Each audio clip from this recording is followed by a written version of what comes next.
Yo guys, welcome back to the video, and today I'll be explaining to you how I increase my push-up reps and how to increase them. That's the general topic of this video.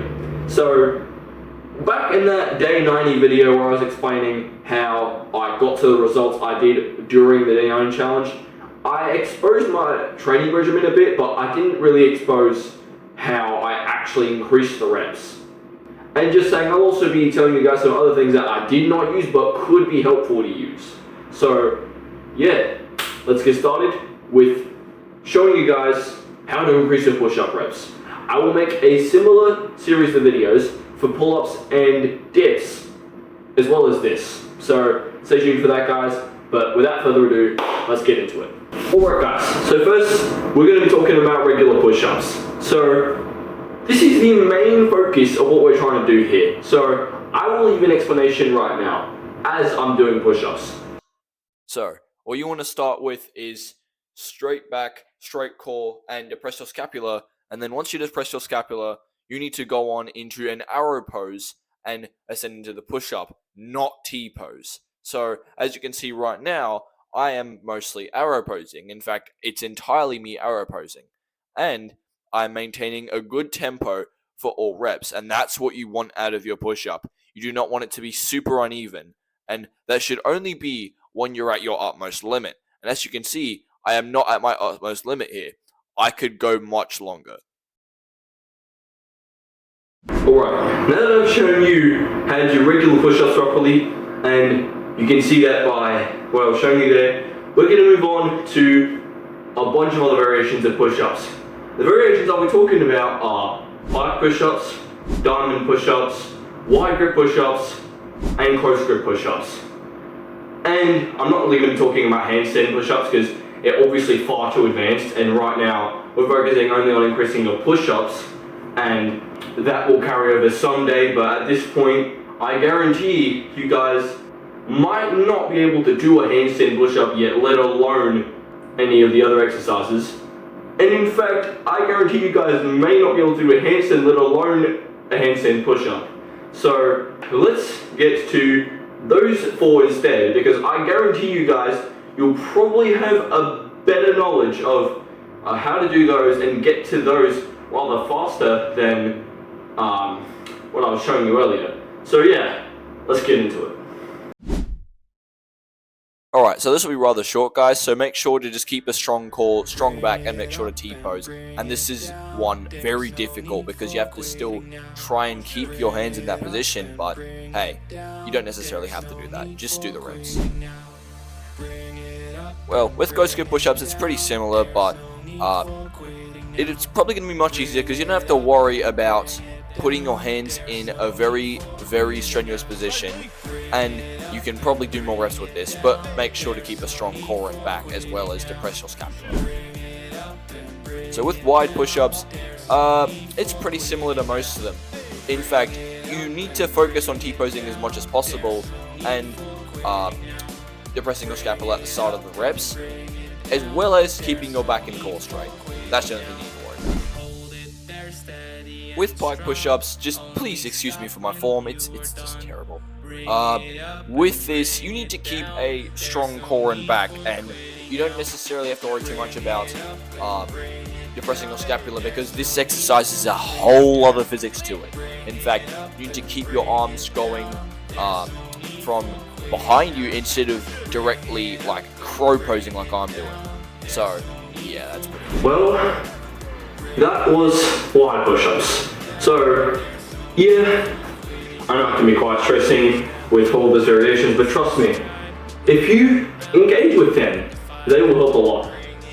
And hey, just saying right now, it's giving me a whole chest and tricep workout recording this video. So why not proceed to the next type?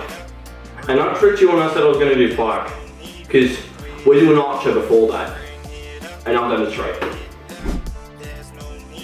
So with archer push-ups, you need to also make sure to keep a strong core and back. That is probably the most common knowledge I can give you throughout all of these things. And yeah, you need to make sure you have strong mobility on each arm as well, so you can actually push individually on one arm and make sure to keep the other arm as straight as possible. Prevent it from bending. It might be a bit difficult with the difficulty of this exercise if you're just starting. Alright guys, well, that was 5 push-ups for you. Honestly, I think it would have worked better if I decided to go like this instead of like that, because my form was getting absolutely destroyed and was probably more costly of energy, or it would have costed more energy to do that, which is why I was absolutely dead just doing 5 reps of it. So, yeah, if you're going to do pike push-ups, then please, instead of what I just said right now, do it like this instead of that, because it has a whole lot of physics to it than just the standard push motion that is done in regular push-ups or any other push-up. So, yeah, just keep this in mind, because honestly, it'll probably do a lot more help for you, because when you go up exercises higher than this, like handstand push-ups, etc., 90 degree, at this point, it will be more of doing this than the traditional push like so, but that is it for exercises to help you improve your push-ups. But now we're going to go to the theory part, how to actually do it. Alright guys, so how you can actually increase your push-up reps is 1. Training to failure. Do not half-ass your reps and actually go for full range of motion as long as you can, because really that is the only way you'll build muscle as well as build strength in the push-up. Because in calisthenics, going to failure not only improves your muscle growth, but it also improves relative strength. So be sure to capitalize on that when doing push-ups, and I'm pretty sure you guys already understand that. So let's move on to number 2. How many reps and sets you guys are supposed to do. So traditionally, you should be aiming for 20 reps per set, but I would mainly say 3 to 5 sets, or if you are just struggling to decide, just go with 4, man, because honestly, 3 is probably the bare minimum and 5 is like crazy. So I would just say do 4 sets instead to start, because it's to give you the slight challenge as well as not to destroy yourself, because if you would have added another set after that, it would have probably destroyed you. So keep that in mind. Start with 4 sets of 20 push-ups, and then the more reps you can do, add more reps to your sets, or add another set if you're feeling like it. So that's your cue if you already got that in the gist and you're already increasing your push-ups.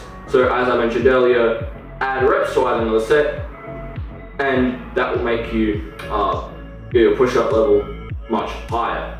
But number 3, weighted push-ups. I know this is never talked about, but at one point you will feel that the amount of push-ups you're doing and the amount of variations you're doing is not helping enough to start adding weight to it. Wear a weighted vest, put a bag on, doesn't really matter, as long as you find some way to pull weight on your back and make sure the push-ups are actually weighing you down and you're actually getting slower and less reps.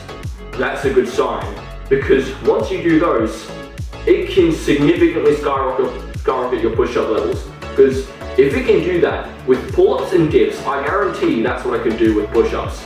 So yeah, that's going to be it for today's video. Hope you enjoyed and hope you took something from it. Please be sure to like, subscribe and share, and I will see you guys in the next video. Peace out.